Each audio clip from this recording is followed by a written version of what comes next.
هون الناس ما بقى تسكت. الفنانة أحلام تبي تسوي تداخلها معك. لا امتى؟ الحين. الحين؟ ايه اهلا وسهلا فيها. أهلا وسهلا فيها، خلوها تتكلم. ايه لا أنا أقصد اليوم يعني أنا مثلا كنت أشوف سكتشات. معايا الفنانة أحلام. مرحبا يا أحلام. اهلا يا استاذ داوود، يا مرحبا بك. الله يحييك، تفضل يا كل سنه وانت طيب. وانت طيبه وانت طيبه. انا بس عندي مداخله بسيطه. اي ودي اوضحها على الهواء الان. ايوه. اول شيء انا اليوم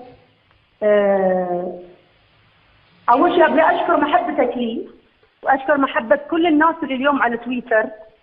بس ابي اقول شيء يا استاذ داوود، بدل ما تحاسب هذا الحشره اللي قاعد جنبك على الكرسي الان على كلامه عني. لو سمحتي الله يخليك.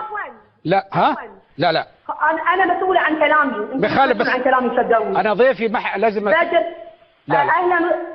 لحظه عفوا، بس انا بقول على شيء. بدل ما تخليه ما تحاسبه عني انا، حاسبه على اطاعاته. لا خلاص. لا لو تتكلم يا احلام لا لازم تحترمينه ولا ابغى اوقف المكالمه؟ ما اقدر.